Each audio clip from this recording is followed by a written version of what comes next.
Kahit saan pong larangan nila dalhin ang kanilang argumento, hanggang ngayon nananatili po ang aming paninindigan that there is no lawful basis for the arrest of General Bato. Aantukin po kayo kung sasabihin ko sa inyo yung buong procedure na dadaanan ng ICC warrant bago pa man lang siya i-serve sa amin at kay General Bato. Can you imagine the absurdity na kung local charge at local warrant, rigorous yung dadaan siya sa korte at ang dami pong tumbling ika nga ang kailangan gawin. Pero pag foreign warrant, pwede na po at the pleasure of the president ay ipahuli ang kahit sino. Can you imagine the political turmoil? That will be worse than martial law. Just because you are charging Senator Bato with a grave crime, you cannot treat him as guilty right away and to shortcut the proceedings. You cannot do that because when it involves deprivation of liberty in the Philippine jurisdiction, in accordance with our laws, according to Article 59, Section 1, it has to pass through a Philippine judge.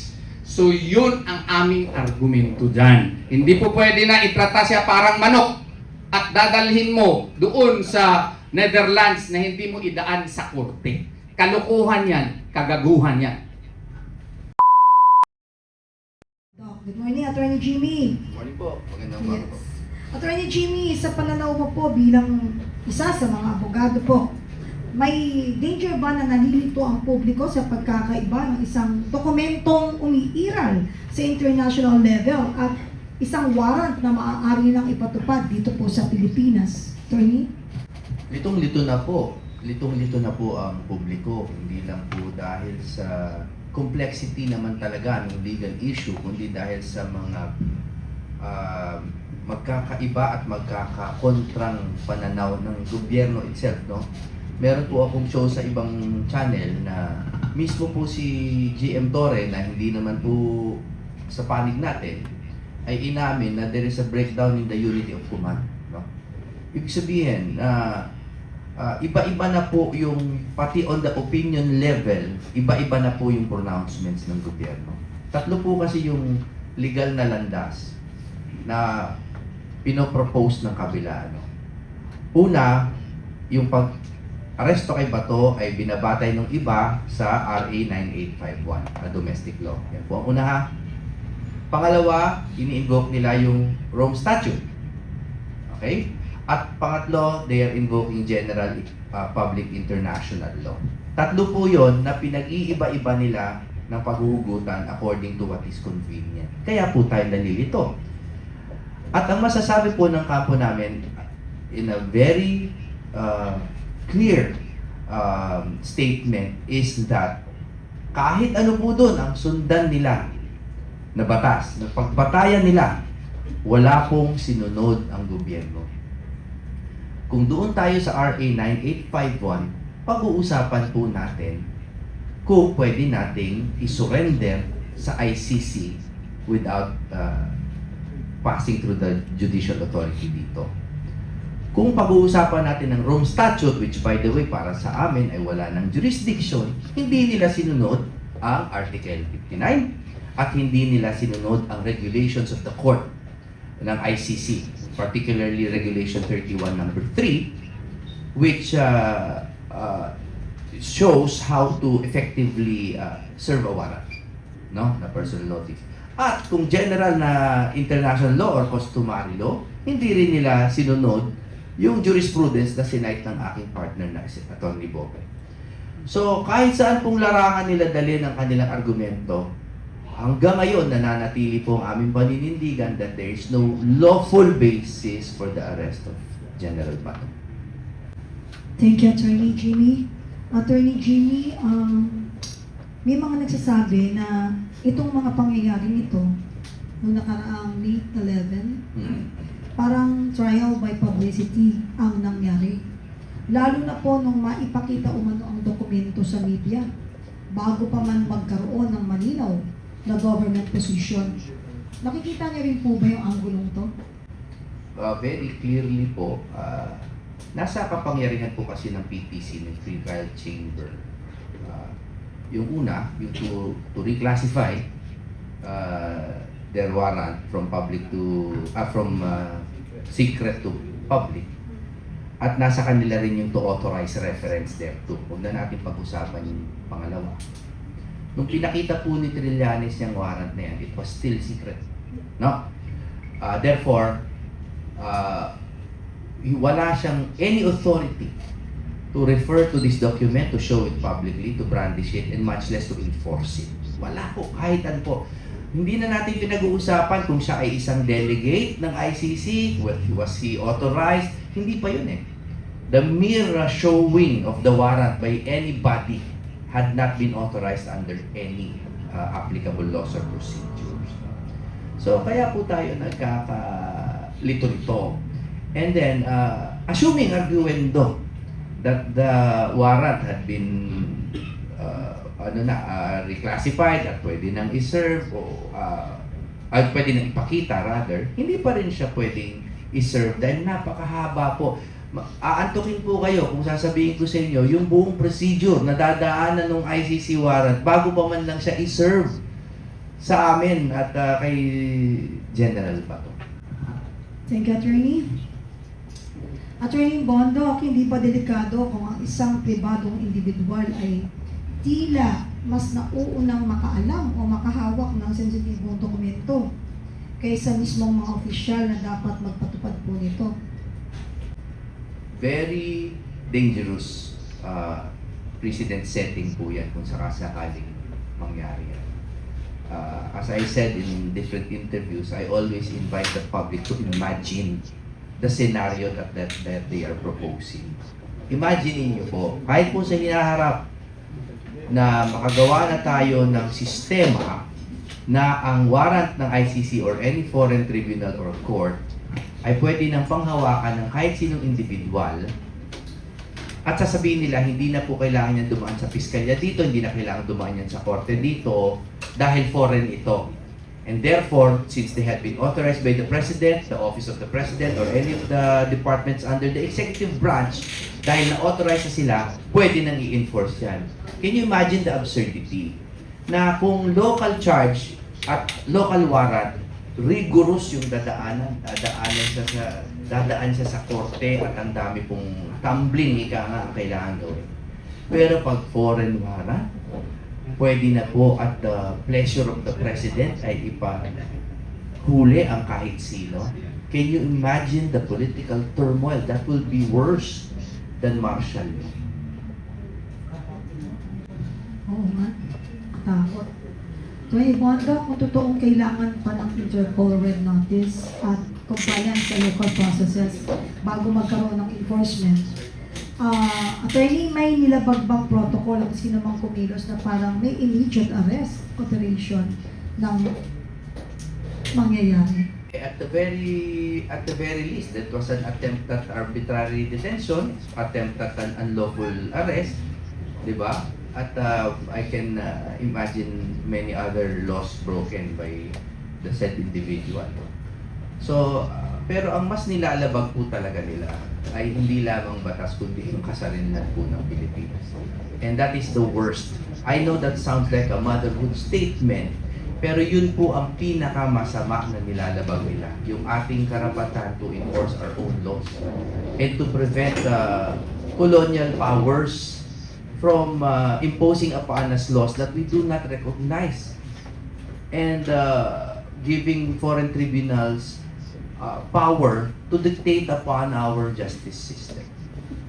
What they're actually trying to do, is they're trying to tell the Supreme Court, dito po sa comment po ng OSG, what they're trying to say to the Supreme Court is, mga boss, desisyonan nyo naman tong comment namin na hindi na kayo kailangan.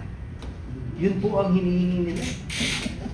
They are asking the Supreme Court to decide against themselves and the country. And I really think this is dangerous, and I hope that all the authorities recognize this. Lakas ng loob mo, no? Ang lakas ng loob na gawin na yun, no? Talaga nakaka-shock.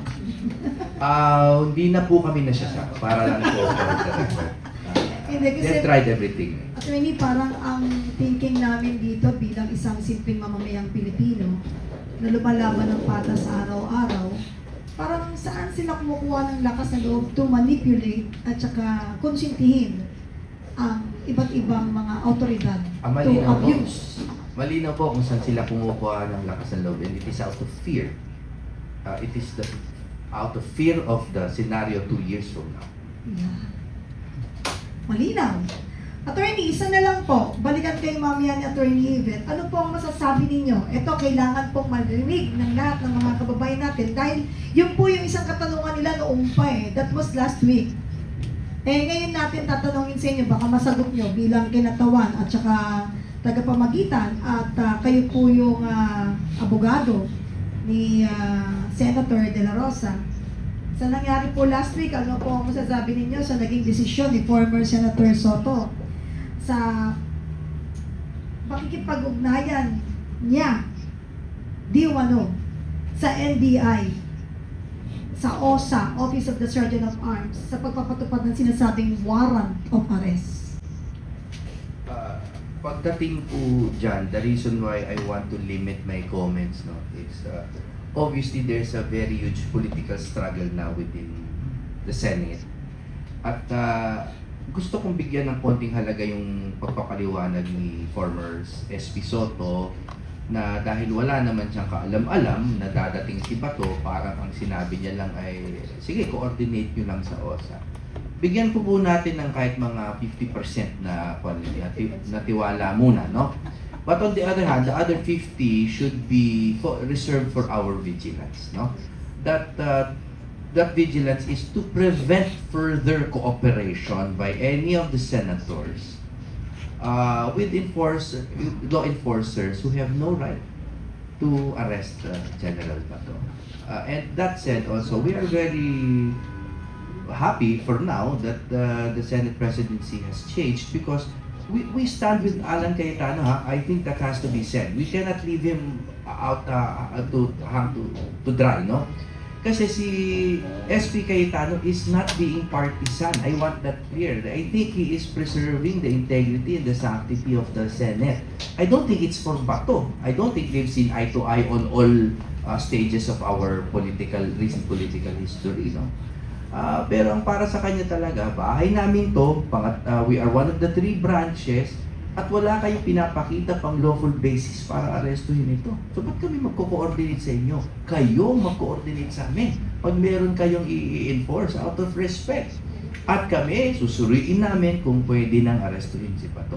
Sinabi rin po ni Senator Cayetano, pasensya na humaba ng konti, ano? Sinabi ni Senator Cayetano, iba naman yan kung local warrant yan. Kung local warrant yan, we would have treated it like they did with Enrile, De Lima, Trillanes. Pero hindi nga local yung warrant. So I think we should support Alan Cayetano in unison kung ano man ang kulay ninyo because he's preserving the integrity of the Senate.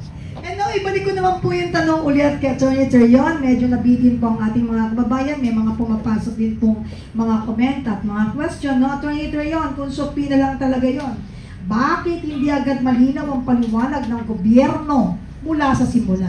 Yes, kung yun pala ang purpose, di sinabi ka agad nila. Pero yun nga, I doubt kung sabina nga ba yun. Kasi babalik na naman ako doon sa aking answer.